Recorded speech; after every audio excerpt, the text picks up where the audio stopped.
Hello everyone and welcome to another beer review, and today is a very good day because I managed to get my hands on another Brass Castle beer. These are guys that I sometimes go brew with.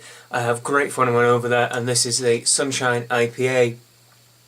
Obviously I'm not going to try and blow our trumpets too much when I'm talking about this beer, but it's always nice to try your own brew. Oi.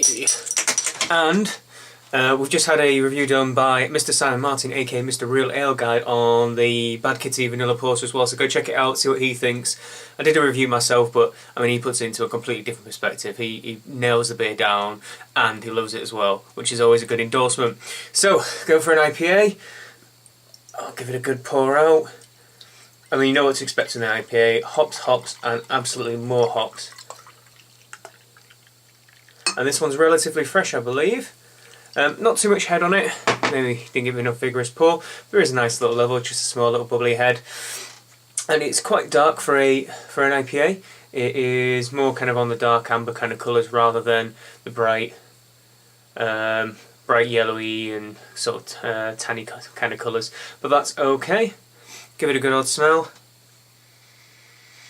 Oh, hops, absolutely bucket loads of hops.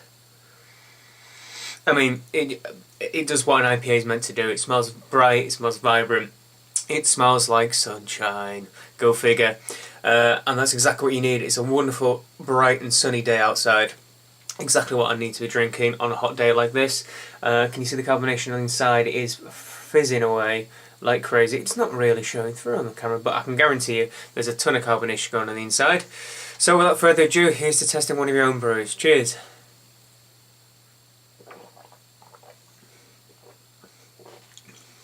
Oh yes, it's as good as I remember it. What I quite like about the recipes, in particular this recipe, is that there is a lovely malt backbone that accompanies the hops.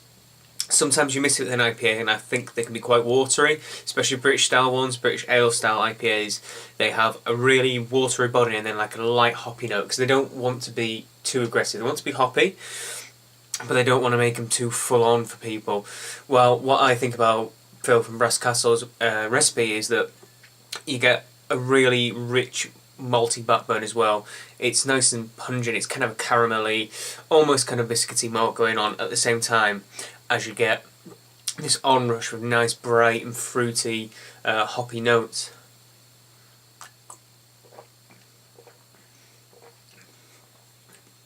And it just blends so well together. This lovely sweetness that then kind of gets just cut through. Kind of think of it, I wouldn't want to say a lemon cheesecake, but some kind of citrusy cheesecake. You get the nice biscuity sweetness, and then it just cuts through with a little bit of bitterness and a little bit of kind of fruity, hoppy notes. There is quite a little level of spice in it as well. That kind of, again, balances it all out, and that the carbonation on the tongue is nice. It's got a nice medium mouthfeel to it, so it's not too heavy, and definitely not too watery and light. And I'm burping. That's the carbonation I was on about, and the carbonation just kind of tinges it.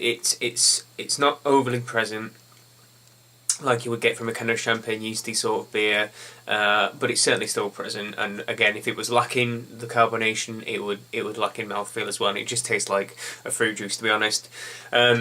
So again, I don't want to blow our own trumpets too much, but a fine beer, and if Mr. Real Ale Guide likes it, then that's surely enough for me and enough for all of you. Go and give it a shot. I'm not gonna give a rating to my own beer. Well, not my own beer, but the beers that I sometimes help brew, because that's just wrong. Go on, give them a try if you like. You can get it in East Yorkshire and North Yorkshire, I might add as well. The best place to go, the best bottle shop I've ever been in, is House of Trembling Madness in York, down to Stonegate. House of Trembling Madness, that's one more time. It's a fantastic brewery. It's a fantastic bottle shop. You can also get it a few other places. Check out the Brass Castle website, brasscastlebrewery.co.uk. Tells you where you can get it on draft and also in bottles. If you live anywhere near me in Beverley Hull area, there's Jack's Deli in the centre of Beverley, and also Robert and Spates in Beverley as well, which again is a fine bottle shop, I might add. So go out and see if you can get your hands on one of these bottles. There's a reason why I keep going back and brewing, because I love the beer. Cheers guys, thanks for watching. And as if by cue, the ice cream van goes past. I do hope that comes through in the video. Cheers once again, thank you.